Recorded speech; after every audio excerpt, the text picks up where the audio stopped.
नमस्कार student, welcome to weekly current affair. ये top 20 question है जो 5 से 11 मई तक के होंगे। स्टूडेंट, ये सभी question SSC, bank, railway, UPRO and ARO और यूपीपीसीएस एग्जाम के लिए मोस्ट इंपोर्टेंट क्वेश्चन है। आइए सभी क्वेश्चन को वन टू वन एनालिसिस करते हैं। सभी क्वेश्चन इंपोर्टेंट होंगे, तो स्टार्ट करते हैं। पहला क्वेश्चन, भारत का पहला खगोल पर्यटन अभियान नक्षत्र सफा किस राज्य में शुरू किया गया है? उत्तराखंड में। देखिए, उत्तराखंड गवर्नमेंट के द्वारा एस्ट्रो टूरिज्म को बढ़ावा देने के पर्पज से इस नक्षत्र सभा को लॉन्च किया गया है। उत्तराखंड गवर्नमेंट खगोल विज्ञान को बढ़ावा देना चाह रही है और ब्रह्मांड के चमत्कारों को देखने के लिए उत्तराखंड गवर्नमेंट के द्वारा इस पर्यटक अभियान को लॉन्च किया गया, जिसका नाम है नक्षत्र सभा। इसे जून के शुरुआती समय में लॉन्च किया जाएगा और इसे लॉन्च किया जाएगा विशेषकर मसूरी के निकट जॉर्ज एवरेस्ट माउंटेन पर। तो स्टूडेंट, ये जॉर्ज एवरेस्ट माउंटेन याद रखना है जो मसूरी में, यहाँ इसे नक्षत्र सभा को लॉन्च किया जाएगा। और ये केवल उत्तराखंड का ही पहला खगोल पर्यटन नहीं होगा, ये पूरे भारत का पहला इस तरीके का एस्ट्रो टूरिज्म कैंपेन होगा। तो इसको याद रखेंगे, लोकेशन स्टेट याद रखना है आपको और कैंपेन का नाम याद रखना है। चलिए अगला question, question number 2। Rajasthan high court ने ग्रामीण स्तर पर बाल विवाह रोकने के लिए किसे जिम्मेदारी सौंपी है?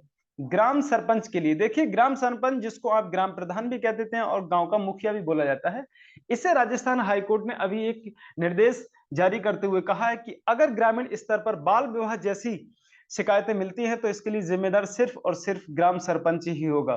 देखिए, नीचे डिटेल को जरूर देखेंगे। राजस्थान में बाल विवाह को रोकने के लिए बाल विवाह निषेध अधिनियम 2006 लागू है, लेकिन इसके बावजूद भी बाल विवाह का प्रचलन है।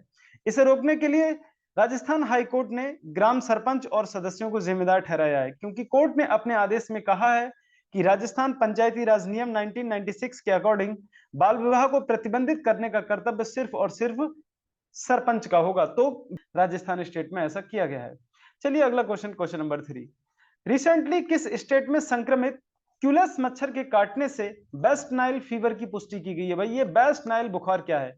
और एक्चुअल में ये कोई भारत में तो नया हो सकता है, लेकिन दुनिया में ये नया नहीं है, क्योंकि इसका पहला जो सिम्पटम पाया गया था वो 1936 में अफ्रीकन कंट्री युगांडा में पाया गया था। ठीक है ना।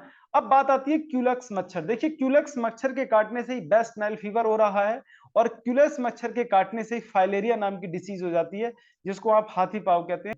तो ये जो क्यूलेक्स मच्छर से दो बीमारियां हैं, इन्हें आपको याद रखना है और लोकेशन रखनी है फिलहाल में वेस्ट नाइल फीवर की, इंडिया में केरल। Next question 4। हाल ही में भारत का पहला स्वदेशी बॉम्बर यूएवी FWD-200V कहां लॉन्च किया गया? देखिए, ये जो इंडिजीनियस बॉम्बर यूएवी है, इसका नाम है FWD-200V। इसे लॉन्च किया गया विशेषकर बेंगलोर में। अब हम देखते हैं कि इसे किस कंपनी के द्वारा तैयार किया गया है। बेंगलोर में एक एरोस्पेस टेक्नोलॉजी कंपनी है जिसका नाम है flying base defence. Flying base defence, FWD, इसीलिए इसका नाम भी FWD से रखा गया है। इसकी जो टोटल कीमत है वो लगभग 25 करोड़ है। हम बात करें तो अमेरिका का एक ऐसा ही स्वदेशी बॉम्बर है जिसका नाम है प्रीडेटर ड्रोन। आप देखिए, भारत इस प्रीडेटर को खरीदने के लिए लगभग 250 करोड़ रुपए खर्च करता है, लेकिन अब ऐसा नहीं होगा। अब केवल 25 करोड़ में ही हमें स्वदेशी बॉम्बर इंडिया में ही मिल जाएगा। ये 100 केजी का पेलोड ले जाने में कैपेबल है और 200 किलोमीटर की ऊंचाई तक इसको ग्राउंड से कंट्रोल किया जा सकता है। तो ये बहुत इंपोर्टेंट अचीवमेंट है इंडिया के लिए। Next question, question number 5। Recently UNICEF India ने अपना नेशनल ब्रांड एम्बेसडर किसे अपॉइंटेड किया है? करीना कपूर के लिए। तो अब करीना कपूर होंगी यूनिसेफ इंडिया की ब्रांड एम्बेसडर। आइए देखते हैं इस ड्रिल को। करीना कपूर यूनिसेफ इंडिया के साथ वर्ष 2014 से जुड़ी हुई हैं। वे लड़कियों की शिक्षा, लैंगिक समानता, टीकाकरण, स्तनपान और बुनियादी शिक्षा जैसे मुद्दों पर काम कर चुकी हैं। लेकिन अब उन्हें यूनिसेफ ने भारत के लिए ब्रांड एम्बेसडर भी नियुक्त कर दिया है। हम बात करें यूनिसेफ के बारे में, तो देखिए, यूनिसेफ की स्थापना 11 दिसंबर 1946 को न्यूयॉर्क में हुई थी और यहीं पर इसका मुख्यालय भी है। यूनिसेफ वर्ष 1949 से भारत में अपना कार्य शुरू किया था। अब देखिए, जो यूनिसेफ नाम की ऑर्गेनाइजेशन है जिसका हेड ऑफिस अमेरिका के न्यूयॉर्क सिटी में है, इसने इंडिया में कब से काम करना शुरू किया था? 1949 से। ये ईयर याद रखना है, ठीक है ना। करंट में यूनिसेफ के जो मेंबर कंट्री है उनकी संख्या 190 है। ओके, तो सबसे ज्यादा इंपोर्टेंट इसका हेडक्वार्टर और इसकी स्टेब्लिशमेंट डेट और इसके नंबर कंट्री याद रखना है स्टूडेंट। चलिए भाई अगला क्वेश्चन देखते हैं 6। प्रत्येक वर्ष किस तिथि को विश्व एथलीट दिवस मनाया जाता है? भाई, वर्ल्ड एथलीट डे कब मनाया जाता है? 7 मई को। हर साल मनाया जाता है वर्ल्ड एथलीट डे 7 मई के लिए। देखिए, इस साल जो मनाया गया था वर्ल्ड एथलीट डे, इसकी थीम थी वर्ल्ड माइल चैलेंज, इस साल की थीम को याद रखना है। देखिए, विश्व एथलीट दिवस को मनाने की शुरुआत एक्चुअल में 1996 से हुई थी, ठीक है ना, जबकि विश्व एथलीट की स्थापना 1912 में हो चुकी थी स्वीडन के शहर स्टॉकहोम में, और यहीं पर स्वीडन के ही शहर मोनाको में इसका मुख्यालय है। तो अगर मान लिया वर्ल्ड एथलीट का हेडक्वार्टर पूछता है तो आपको स्वीडन के मोनाको में, और स्थापना पूछेगा तो स्टॉकहोम में 1996 में। तो ये था वर्ल्ड एथलेटिक दिवस से रिलेटेड जानकारी, थीम इंपोर्टेंट है, इसे याद रखेगा। Next question number 7, recently India के पर्यटन मिनिस्ट्री ने कहा cool summers of India campaign शुरू किया। भाई, cool summers of India, cool summers of India campaign शुरू किया गया दुबई में, यूनाइटेड अरब अमीरात के शहर दुबई में इसे लॉन्च किया गया है। हमारे यहाँ कोई खास मौसम होता है जिसमें पर्यटन ज्यादा आते हैं, लेकिन जैसे बहुत ज्यादा गर्मियां होती हैं तो पर्यटन कम आते हैं, या बहुत ज्यादा सर्दियां होती हैं तब भी पर्यटन कम आते हैं। लेकिन अब जो cool summers of India campaign होगा, इसके तहत क्या होगा, भारत के सभी केंद्र शासित राज्य और केंद्र शासित प्रदेश में लगभग 50 ऐसे प्लेस को सेलेक्ट किया गया है जो किसी भी मौसम में पर्यटकों के लिए आकर्षक बने रहेंगे। यानी कि उनको विशेषकर पर्यटकों को जानकारी दी जाएगी कि इंडिया के लगभग 50 प्लेस ऐसे हैं जो किसी भी मौसम में आप वहां घूम सकते हैं। तो यही एक पर्पस है कूल समर्स ऑफ इंडिया का। नेक्स्ट क्वेश्चन, क्वेश्चन नंबर 8, 100 अरब डॉलर से अधिक प्रेषण के साथ भारत विश्व में कौन से स्थान पर है? प्रथम, 100 अरब डॉलर के प्रेषण के साथ। प्रेषण का मतलब जानते हैं, वह भारतीय जो विदेश में रहकर पैसा कमा के भारत में भेज रहे हैं, यानी प्रेषण का मतलब है भारत में भेजने वाला धन। ओके, तो लगभग 100 अरब डॉलर से ज्यादा वर्ष 2022 में भारत के लिए धन भेजा गया है। ओके, तो इस रैंक पर इंडिया फर्स्ट प्लेस पर है। चलिए डिटेल जरूर देखेंगे भाई। संयुक्त राष्ट्र प्रवासन एजेंसी, ये एक एजेंसी है, इसकी एक रिपोर्ट आई थी अभी कि 2022 में लगभग 111 बिलियन डॉलर का प्रेषण भारत भेजा गया है, अर्थात विदेश से भेजा गया भारत में धन। विदेश में रहने के मामले में भारत विश्व में प्रथम स्थान पर। आप समझिए कि दुनिया में इंडिया ऐसा कंट्री है जिसकी पॉपुलेशन सबसे ज्यादा फॉरेन कंट्रीज में निवास कर रही है, और किस पर्पज से? सिर्फ और सिर्फ धन कमाने के पर्पज से। अब जो धन कमाएंगे वो भेजेंगे तो इंडिया ही। तो इस प्रकार से विदेशों से कमा कर जो भारत में पैसा आ रहा है वो दुनिया के सबसे ज्यादा किसी देश में आ रहा है, वो भी भारत में। ओके, तो यही इस क्वेश्चन में पूछा गया है, ठीक है ना, इसको याद रखिएगा। नेक्स्ट क्वेश्चन, क्वेश्चन नंबर 9, हाल ही में किस राज्य में स्कूल ऑन व्हील्स योजना लॉन्च की गई है? मणिपुर में। भाई ये योजना बहुत इंपॉर्टेंट है, छाप लो माइंड में, 100% ये क्वेश्चन बनेगा एसएससी के एग्जाम में, चाहे यूपीपीसीएस हो या आरओ का एग्जाम हो। क्यों इंपॉर्टेंट है अभी मैं बताता हूं। देखिए, पिछले साल मणिपुर में वायलेंस हुआ था, और वायलेंस होने के बाद हजारों शरणार्थियों को टेंट में शिफ्ट कर दिया गया। अब बच्चे भी टेंट में शिफ्ट हो चुके हैं, तो उनके लिए एजुकेशन कैसे प्रोवाइड की जाए? तो एजुकेशन, अब भाई स्कूल जा नहीं सकते बच्चे, वो पर्टिकुलर एक एरिया में, मतलब जो है कह सकते हो कि बंद हैं। तो क्या किया है गवर्नमेंट ने स्कूल बस तैयार किए हैं। लगभग एक स्कूल बस में देखा जाए 40 से 50 सीट होती हैं। उन 40 से 50 सीट को एक स्कूल का जो हॉल होता है, कमरा होता है, उस तरीके से तैयार किया गया है। वे लगभग 10-20 बस जाएंगी उस टेंट के पास में, और सभी बच्चे टेंट से निकल के उन स्कूल बसों में चढ़ेंगे, और उसी स्कूल बस के अंदर क्लास चलेगी, ठीक है ना। और जब टाइम पूरा हो जाएगा बच्चे स्कूल बस से निकल आएंगे और स्कूल बस फिर वापस आ जाएंगी, ठीक है ना। तो एक प्रकार से कह सकते हो कि स्कूल बस के लिए ही टेम्परेरी कमरे के तौर पर इस्तेमाल किया जाएगा उन बच्चों को, टेंट में रहने वाले बच्चों को पढ़ाने के लिए। तो राज्यपाल हैं यहाँ की अनुसुईया उइके, इनके द्वारा ये स्कूल ऑन व्हील्स पहल शुरू की गई है। इन स्कूल में यानी कि इन बसों में लाइब्रेरी, स्मार्ट टीवी, कंप्यूटर, ठीक है ना, और खेल का सामान भी होगा। पिछले वर्ष 2023 में जो मैते समुदाय को अनुसूचित जनजाति यानी कि शेड्यूल्ड ट्राइब्स का दर्जा दिए जाने के विरोध में कुकी जनजातियों ने हिंसा कर दी थी, उसी के चलते हुए ये मामला अभी सामने आया है। नेक्स्ट क्वेश्चन नंबर 10, किस राज्य सरकार ने आग से वनों को सुरक्षा के लिए पिरूल लाओ पैसे पाओ अभियान शुरू किया है? भाई पिरूल लाओ पैसे पाओ अभियान शुरू किया गया है, ये भी उत्तराखंड गवर्नमेंट के द्वारा। देखिए, अभी आपने देखा होगा पिछली वीक की करंट अफेयर में मैंने आपको बताया था, उत्तराखंड के वनों में कई स्थानों पर बहुत बहुत भयानक आग लग गई थी, यहां तक कि स्थानीय प्रशासन उसको बुझाने में नाकाम रहा, तो सेना को बुलाना पड़ा था, ठीक है ना।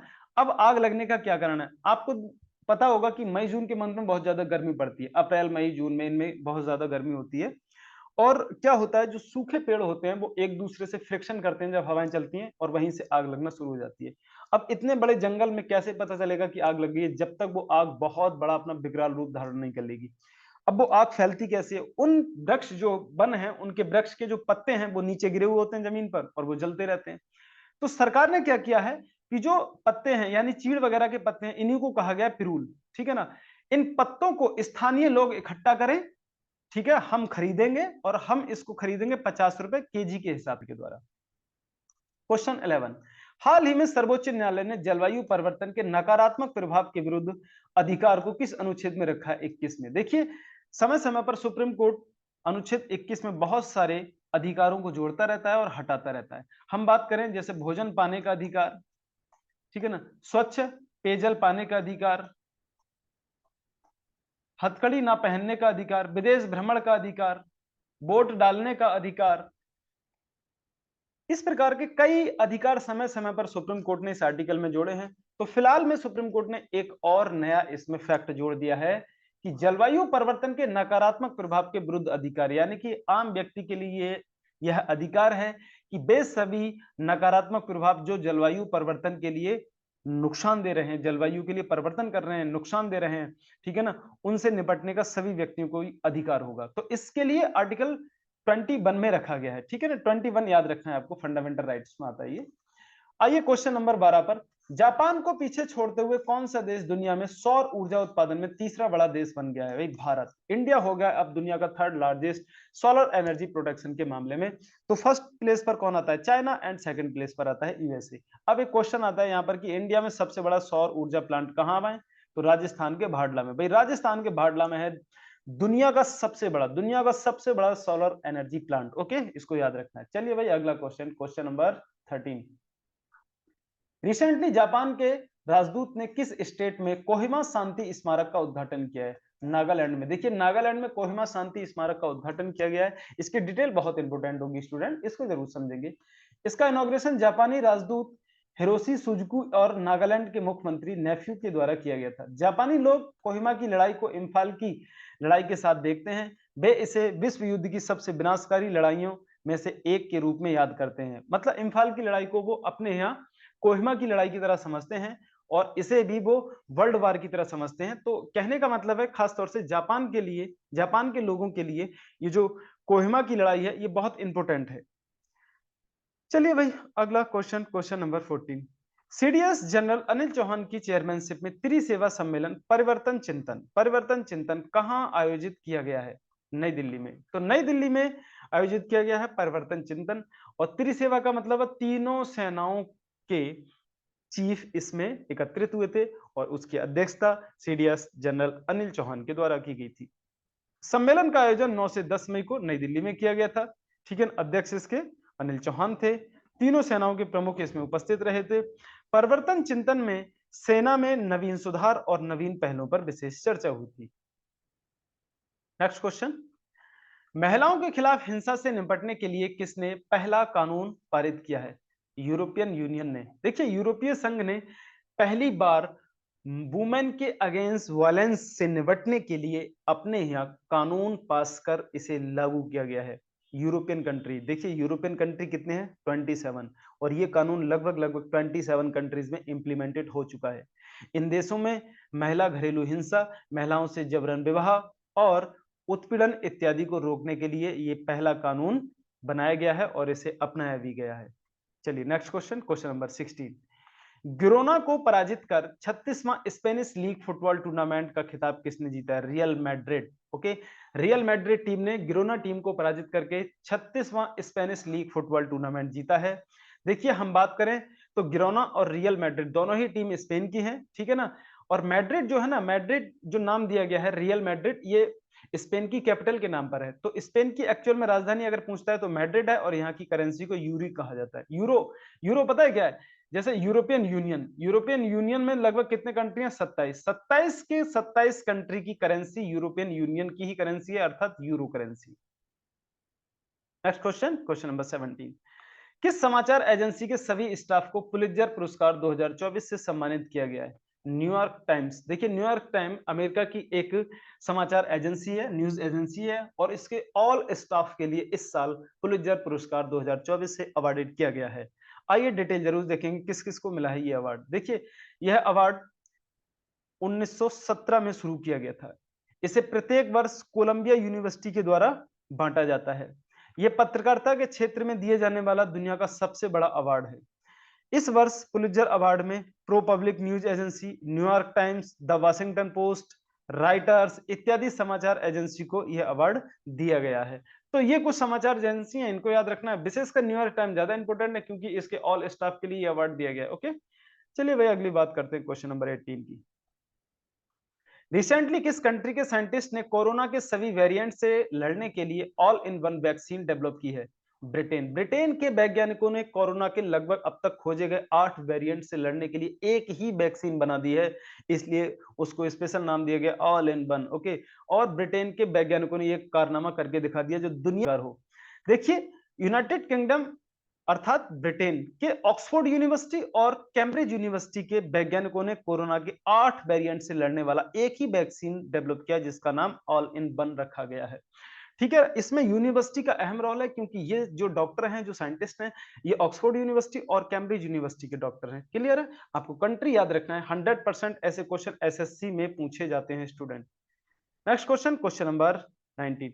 प्रत्येक वर्ष राष्ट्रीय प्रौद्योगिकी दिवस कब मनाया जाता है? भाई 11 मई को मनाया जाता है हर साल, नेशनल टेक्नोलॉजी डे। अब नेशनल टेक्नोलॉजी की एक कहानी बड़ी ट्विस्ट है, मैं समझा देता हूँ। देखिए, पहले तो थीम देख लेते हैं इस साल की। स्टार्टअप के लिए स्कूल, युवा दिमागों को नव परिवर्तन के लिए प्रेरित करना। ओके, 11 मई 1998 को जब दूसरी बार भारत में परमाणु बम का परीक्षण किए गए थे और ये सफल परीक्षण हुए थे, तो जो जो भारतीय टेक्नोलॉजी डेवलप हुई है परमाणु बम बनाने में, इसी टेक्नोलॉजी को याद करते हुए और उन इंजीनियरों का योगदान को याद करते हुए ये दिवस मनाया जाता है। बस 11 मई। क्लियर है बात? इसको याद रखना। देखिए, 11 मई को भारत में 3 परमाणु बम ब्लास्ट किए गए थे, फिर 13 मई को इसी ईयर में 2 परमाणु बम ब्लास्ट किए गए थे। कुल मिला के 5 परमाणु बम ब्लास्ट किए गए थे राजस्थान के पोखरण में, और इसका नाम दिया था ऑपरेशन शक्ति। चलिए अगला question, question number 20 and last. किस देश के पुरुष बैडमिंटन टीम ने थॉमस कप 2014 का खिताब जीता है? भाई थॉमस कप 2014 का खिताब जीता गया है चाइना के द्वारा। चाइना ने जीता है इस साल थॉमस कप 2024। क्लियर है? बाय मिस्टेक यहाँ 2014 हो गया बच्चों, मैंने बोल भी दिया 2014 जबकि गलत है। ठीक है, ध्यान रखना, आपको 2024 होना चाहिए। ओके, चलिए भाई डिटेल जरूर देखेंगे, बहुत इंपॉर्टेंट है इसकी डिटेल। बैडमिंटन से संबंधित थॉमस कप तथा उबेर कप का आयोजन 27 अप्रैल से 5 मई तक चीन के चेंगडू शहर में किया गया था। चीन की बैडमिंटन पुरुष टीम ने इंडोनेशिया को 3-1 से हराकर अपना 11वीं बार थॉमस कप जीता है। वहीं चीन की महिला बैडमिंटन टीम ने इंडोनेशिया को 3-0 से हराकर 16वां उबेर कप का खिताब जीता है। भारत में थॉमस कप और उबेर कप का आयोजन 2014 में नई दिल्ली में किया गया था। भारत अभी तक केवल एक ही बार 2022 में इंडोनेशिया को पराजित कर थॉमस कप जीत पाया है। तो इंडिया अभी तक एक ही बार थॉमस कप जीत पाया है, वो भी 2022 में। ये क्वेश्चन कई बार रिपीट भी हो चुका है एग्जाम में। तो स्टूडेंट, ये थे टॉप 20 क्वेश्चन जो मैंने आपको इस वीडियो के माध्यम से एनालिसिस किए। स्टूडेंट, इन सभी क्वेश्चंस का पीडीएफ मेरे Telegram channel Sunil sir GS world पे मिल जाएगा। मेरा टेलीग्राम चैनल है स्मॉल लेटर में विदाउट स्पेस दिए सुनील सर जीएस वर्ल्ड। आप इसे टेलीग्राम पे सर्च कर लीजिएगा, इसे ज्वाइन कर लीजिएगा, और यहाँ पर वीकली सभी करंट अफेयर के पीडीएफ आपको फ्री में मिल जाएंगे।